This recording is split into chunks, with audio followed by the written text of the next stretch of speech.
a sensory journey through Huayna Picchu and the lost city of Machu Picchu. This story, crafted for your sensory listeners, weaves a vivid experience of Huayna Picchu, with shadow as the silent hiker's steadfast companion. Every sound, scent, texture, and taste is yours to feel. Welcome back, listeners, to another adventure with me, the silent hiker, and my ever-loyal companion, Shadow. Today we journey through the mystical heights of Huayna Picchu, perched above the ruins of Machu Picchu. The ancient Incan city nestled high in the Andes Mountains of Peru, it's a place of profound history and mystery. Though you can't see it, let me guide you through its wonders using your other senses. Touch, sound, smell, and the feeling of the space around you.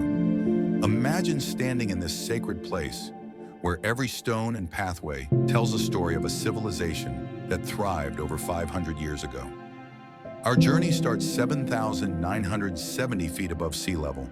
The air is crisp and thin. Each breath feels light and cool, carrying the fresh scent of damp earth and lush vegetation.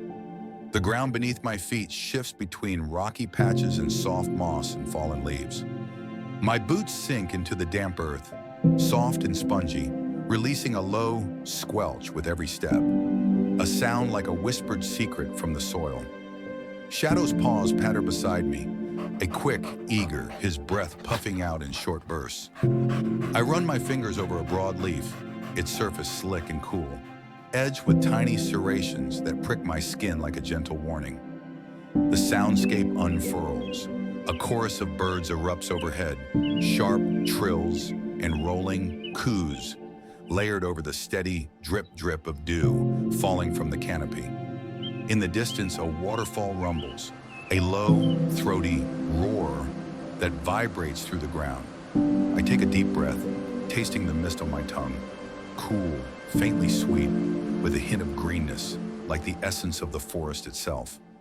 The trail rises sharply, the city sits on a mountain ridge, and you'll feel the land sloping around you. The Incas built this city with granite blocks, cut so precisely they fit together without mortar.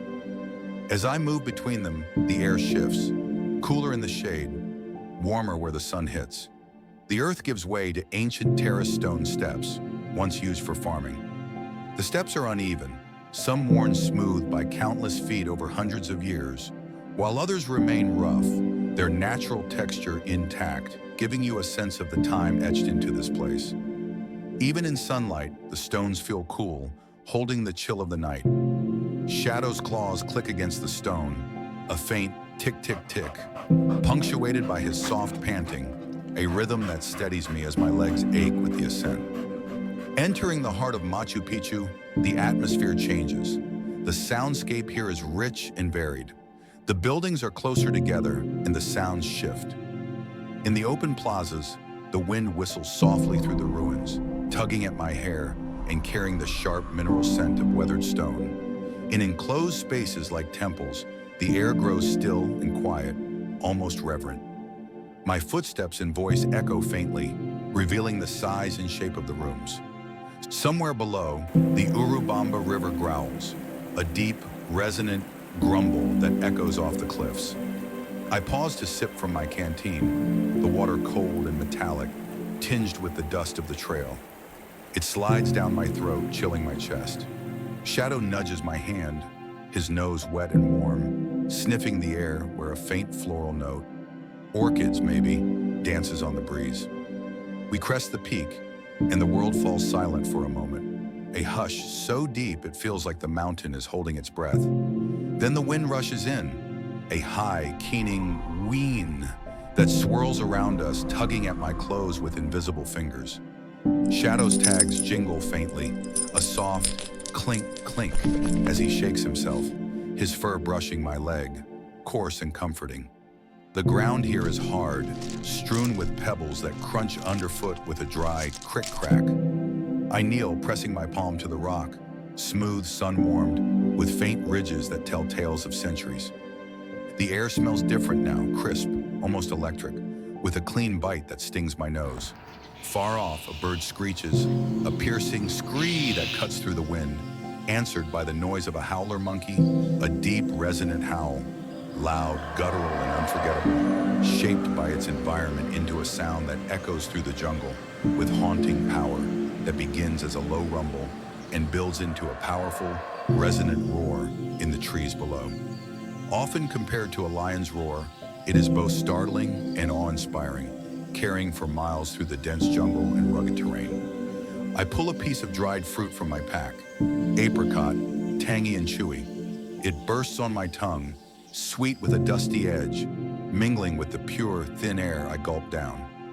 Shadow sits close, his warmth a steady presence against the vastness. Down we go, the steps slicker now, my boots sliding with a quick schlip on mossy patches. Gravity pulls me forward, and the forest sounds swell to greet us. Leaves rustle, a papery shh as the wind dances through the branches. Birds call again, a riot of chirps and whistles, overlapping like a conversation I can't quite follow. Shadow bounds ahead, his paws thudding softly, then pauses, nose buried in a patch of earth that smells of mud and roots. I trail my hand along a vine, its texture bumpy and fibrous, releasing a sharp, green scent as my fingers press into it. At the base, the ground softens once more, yielding under my weight with a muffled thump. I scoop a handful of soil, cool and crumbly, its rich, dark smell rising like a memory of rain. Shadow licks my wrist, his tongue rough and quick, tasting the salt of my sweat. The waterfall's roar grows louder, a triumphant finale to our descent. Here ends our journey to Huayna Picchu, a tapestry of sound. The lost city of Machu Picchu is more than its parts. It's a place alive with history. Standing there, you feel the presence of the Incas who shaped these stones, their hands leaving echoes in every surface. The air carries a weight, a mystery, as if the mountain whispers tales of a lost world. The terraces cascade down the slopes, the temples rise toward the sky, and the city feels cradled by the peaks around it. You sense its grandeur in the coolness of the stones, the uneven ground beneath your feet, and the way sounds shift as you move. This is a place where you feel small, yet connected to something vast and ancient. Machu Picchu is a symphony of textures, sounds, and sensations. A world where history speaks through touch, where the mountain air fills you with the scent of the past, and where every step draws you deeper into its enduring mystery.